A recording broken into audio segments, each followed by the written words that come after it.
Early life. Aaron Burr was born to a prominent New Jersey family. When he was a young child, both his parents died, leaving him and his sister orphans. From then on, they were raised by his uncle. He was a very bright kid and graduated from the College of New Jersey, now known as Princeton University, at the age of 16. He studied theology, but later changed his studies to law. Burr was a very bright young man, on the same level of intellect as political adversary Alexander Hamilton. Military service. Although very bright, Aaron Burr halted his studies to fight in the American Revolution. Burr began his military service as a volunteer in 1775.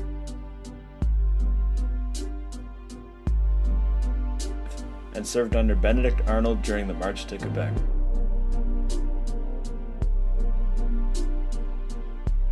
Burr switched between many generals. For a moment, he was even under the leadership of George Washington, but they didn't get along. Burr resigned from his military service in 1779, 4 years before the Revolution was officially over, citing ill health as his reason for resignation. After returning home, Burr resumed his studies in law, and soon began practicing law in New York City. It didn't take long for Burr's law practice in New York City to soon flourish.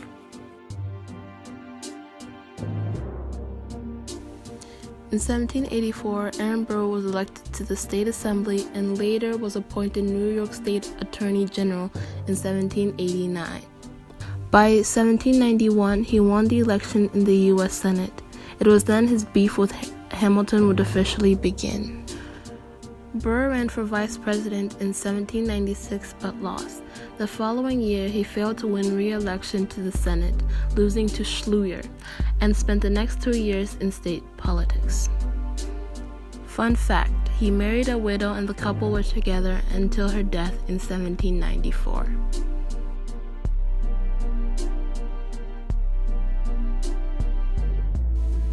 In 1800, Burr won the vice presidential nomination in the Jeffersonian Republican ticket. He carried New York and secured victory for his party. Under the electoral procedures then prevailing, the electors had cast their votes for both Thomas Jefferson and Aaron Burr without indicating which should be president and which should be vice president. Both men had an equal number of electoral votes, and the Federalists controlled the House of Representatives had to break the tie. Although Burr maintained that he would not challenge Jefferson, an assertion that Jefferson would not wholly expect, Hamilton's determined opposition to Burr was a strong factor in Jefferson's election after 36 ballots. Burr took office but was marginalized by Jefferson, who had come to believe that Burr had engaged in secret dealings to secure presidency for himself. That and other incidents left Burr deeply unpopular with party leaders, and his renomination as vice president seemed doubtful. In 1804, the 12th Amendment of the United States Constitution was adopted.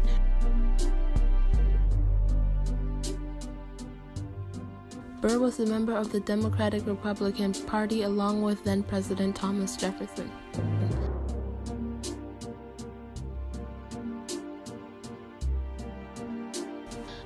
Hamilton contributed to Burr's defeat by disseminating letters containing derogatory comments about Burr.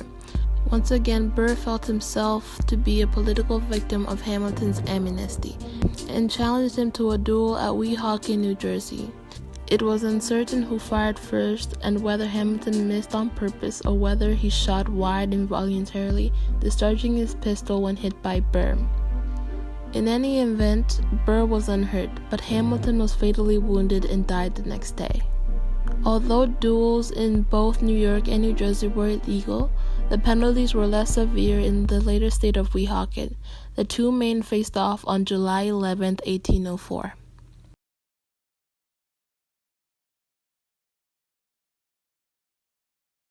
Arrest warrants were issued for Burr, whom many now viewed as a murderer.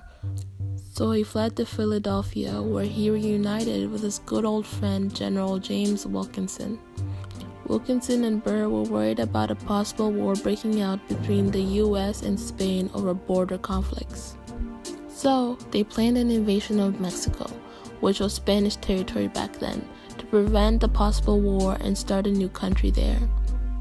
Burr was allegedly going to base his own new country on a Napoleonic model. However, Wilkinson knew that Burr's new country was not going to help America. He decided to tell Jefferson about Burr's plan and ultimately snaked Burr. Burr realized how Wilkinson betrayed him and tried to escape to Spanish territory, but was arrested. He was tried at Richmond, Virginia, the nearest place to hear a case of treason. Here, Chief Justice of the U.S. Supreme Court, John Marshall, carried out Burr's trial. Marshall acquitted Burr on the ground that acts of treason against the United States, by definition, require the existence of a state of war. In the end, with his political career ruined, Burr lived the rest of his life in the West. He lived a sad, lonely life afterwards.